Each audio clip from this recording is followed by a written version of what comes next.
ఉప్పల్లో జరిగిన మన home town match Sunrisers Hyderabad versus Rajasthan Royals మధ్య జరిగిన మ్యాచ్ ఎస్ఆర్ఎస్ ఫ్యాన్స్ అందరికి కూడా పైసా వసూలు మ్యాచ్. ఈ మ్యాచ్ మొత్తం సిక్సర్లు బౌండరీలతో స్టేడియం మొత్తం మూత మోగిపోయింది. ఈ సీజన్ లో మొదటి మ్యాచ్ లోనే దడకు పుట్టించింది. ఈ మ్యాచ్ లో ఎస్ఆర్హెచ్ కొట్టిన 286 రన్స్ ఐపీఎల్ హిస్టరీలోనే సెకండ్ హైయెస్ట్ రన్స్ గా నిలిచాయి. ఐపీఎల్లో హైయెస్ట్ రన్స్ అయిన 287 రన్స్ కూడా మన ఎస్ఆర్హెచ్ పేరు మీద ఉంది. అలాగే 277 రన్స్ తో మూడో ప్లేస్ లో కూడా మన ఎస్ఆర్హెచ్ ఉండడం విశేషం. పోయినా సరే మన వాళ్ళు మిగతా టీమ్స్ కి చుక్కలు చూపించారు. అది చాలదన్నట్టు ఇందులోకి ఈశాన్ కిషన్, అభినవ్ మనోహర్, అనికేత్ వర్మ లాంటి భారీ హిట్టర్ ని తేవడంతో ఈ టీం మరింత భయంకరంగా మారింది. ఇందులో ఈశాన్ కిషన్ తన బ్యాటింగ్ తో ఐపీఎల్ కెరీర్ లోనే అత్యంత విలువైన రికార్డ్ ని సొంతం చేసుకున్నాడు. అదేంటంటే తన సెంచరీ. అవును, గతంలో ఎప్పుడు కూడా ఈశాన్ కి ఐపీఎల్ ఒక సెంచరీ కూడా లేదు.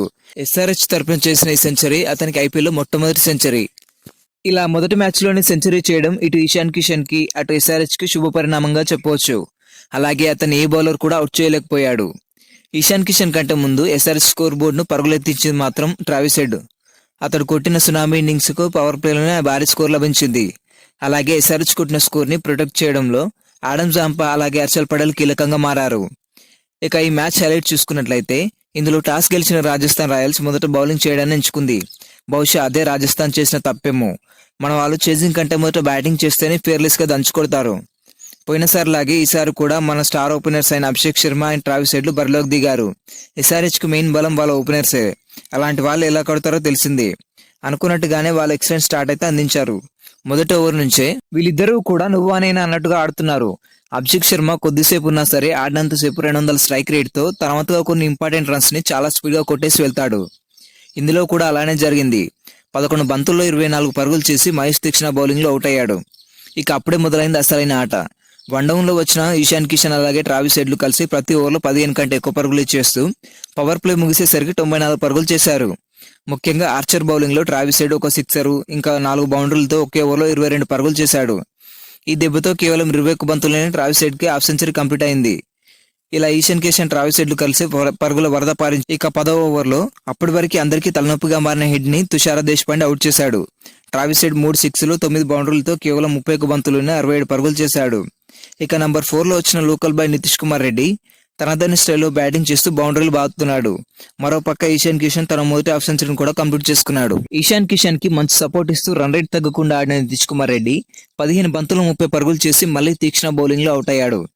ఇక ఆ క్రమంలో కేవలం 14 ఓవర్లోనే ఎస్ఆర్హెచ్ 200 పరుగుల్ని పూర్తి చేసుకుంది. ఆ తర్వాత వచ్చిన కూకట్పల్లి క్లాసన్ మొదట కొంచెం సైలెంట్ గా ఉన్నా తర్వాత మాత్రం కొట్టడం మొదలు పెట్టాడు. ముఖ్యంగా ఈశాన్ కిషన్ అలాగే క్లాసన్లు కలిసి ఆర్ఆర్ ఫాస్ట్ బౌలర్ అయిన ఆర్చర్ కి టార్చర్ అంటే ఏంటో చూపించారు. అలాగే 45 బంతులు ఆడిన ఈశాన్ కిషన్ తన మొదటి ఐపీఎల్ సెంచరీని అయితే సాధించాడు. గతంలో ఇప్పుడు కూడా ఇతను ఐపీఎల్ లో ఒక సెంచరీ కూడా చేయలేదు.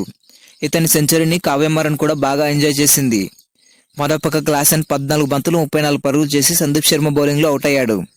ఆ తర్వాత వచ్చిన అనికేత్ వర్మకు అంతగా ఛాన్స్ లేకపోయినా ఒక భారీ 6 కొట్టాడు.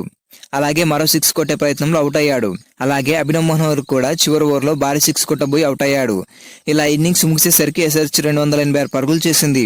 ఇందులో ఆర్ఆర్ బౌలర్ అయిన దేశపాండేకి 3 వికెట్లు, తీక్షణకి 2, సందీప్ శర్మ 2 వికెట్లు తీసుకున్నాడు. ఇక ఈ భారీ 287 లక్ష్య ఛేదనకు దిగింది రాజస్థాన్. కానీ ఆర్ఆర్ కి డాషింగ్ ఓపెనర్ అయిన యశస్వి జైస్వాల్ కేవలం ఒకే పరుగు చేసి సిమర్జిత్ బౌలింగ్ లో అవుట్ అయ్యాడు.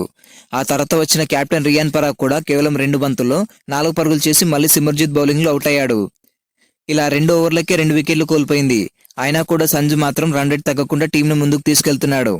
కానీ నంబర్ 4 లో వచ్చిన నితీష్ రాణా కూడా 8 బంతుల్లో 11 పరుగులు చేసి షమి బౌలింగ్ లో అవుట్ అయ్యాడు. ఆ తర్వాత వచ్చిన ధ్రువ్ జురాల్ ఇంకా సంజు శాంసన్ ఇద్దరు కలిసి పవర్ ప్లే ముగిసేసరికి 77 పరుగులు జోడించారు. ఈ క్రమంలోనే సంజు శాంసన్ 25 బంతుల్లో 50 పరుగులు చేసి హాఫ్ సెంచరీ కంప్లీట్ చేసుకున్నాడు. సంజు శాంసన్ తన ఆడినప్పటి నుంచి ప్రతి ఐపీఎల్ సీజన్ లో మొదటి మ్యాచ్ లో ఎప్పుడు కూడా 50 కంటే తక్కువ పరుగులు చేయలేదు. అంటే ప్రతి ఓపెనింగ్ మ్యాచ్ లో ఖచ్చితంగా హాఫ్ సెంచరీ చేశాడు. ఇలా 37 బంతులు 66 పరుగులు చేసిన సంజు శాంసన్ హర్షల్ పటేల్ వేసిన స్లోవర్ బౌన్సర్ కి అవుట్ అయ్యాడు. ఆ తర్వాత వచ్చిన Hetmyer and Dhruv Jurel team గెలుపు కోసం చాలానే కష్టపడ్డారు. 28 బంతుల్లో జురాల్ తన హాఫ్ సెంచరీని కూడా కంప్లీట్ చేసుకున్నాడు. ముఖ్యంగా ప్యాట్ కమిన్స్ బౌలింగ్ లో జురాల్ భారీ హిట్టింగ్ చేశాడు. ఇలా 5 బౌండరీలు 6 సిక్సర్లతో 35 బంతుల్లో 70 పరుగులు చేసిన జురాల్ ఆడమ్ జాంపా బౌలింగ్ లో అవుట్ అయ్యాడు. ఇక చివరి వరకు కూడా హిట్ మేర్ అండ్ శుభం దుబేలు హిట్టింగ్ చేస్తూ మైనస్ రన్ రేట్ తగ్గించడానికి చాలానే ప్రయత్నించారు. ముఖ్యంగా దుబే 11 బంతుల్లో 34 పరుగులు చేస్తే హిట్ మేర్ 23 బంతుల్లో 42 పరుగులు చేసి హర్షల్ పటేల్ బౌలింగ్ లో అవుట్ అయ్యాడు. ఇలా చివరి వరకు పోరాడి ఓడిన రాజస్థాన్ 242 పరుగులు చేసి 44 పరుగుల తేడాతో ఓడిపోయింది. ఈ దెబ్బతో ఎస్ఆర్హెచ్ మొదటి మ్యాచ్లోనే అదిరిపోయే విక్టరీని సొంతం చేసుకుంది. ఇందులో హర్షల్ పటేల్ 2, సిమర్జిత్ సింగ్ 2, ఆడమ్ జాంపా అలాగే మహమ్మద్ షమిల్ చెరో వికెట్ తీసుకున్నారు. ముఖ్యంగా ఈ మ్యాచ్లో సిమర్జిత్ సింగ్ మొదట్లోనే వికెట్లు తీసి ఆర్ఆర్ని దెబ్బ కొట్టాడు. కానీ మన వాళ్ళు బౌలింగ్ నుంచి ఇంకా ఇంప్రూవ్ చేసుకోవాలి. ఈ మ్యాచ్లో కూడా రన్స్ ఆపడంలో చాలానే ఇబ్బంది పడ్డారు. కేవలం హర్షల్ పటేల్, ఆడమ్ జాంపా మాత్రమే రన్స్ ఆపగలిగారు. హర్షల్ పటేల్ని పిక్ చేయడానికి కారణం కూడా ఇదే. అలాగే ఈ మ్యాచ్లో రాజస్థాన్ బౌలర్ అయిన జోఫ్రా ఆర్చర్ ఒక చిత్త రికార్డ్ అయితే క్రియేట్ చేశాడు. గతంలో ఎక్కువ పరుగులు సమర్పించుకున్న బౌలర్గా మోహిత్ శర్మ 73 పరుగులతో చిత్త బౌలర్గా ముందుంటే ఇప్పుడు ఆ రికార్డ్ని 76 పరుగులతో ఆర్చర్ బద్దలు కొట్టేశాడు. ఇక ఈ మ్యాచ్లో 286 పరుగులు చేసిన ఎస్ఆర్హెచ్ 300 ఓడింగ్కి దగ్గరలోనే ఉన్నామనే హింట్ అయితే ఇచ్చింది. మరి నెక్స్ట్ మ్యాచ్లో ఎస్ఆర్హెచ్ ఎంత స్కోర్ చేయొచ్చో కామెంట్ చేయండి. మరిన్ని క్రికెట్ అప్డేట్స్ కోసం మన ఛానల్ని సబ్స్క్రైబ్ చేసుకోండి.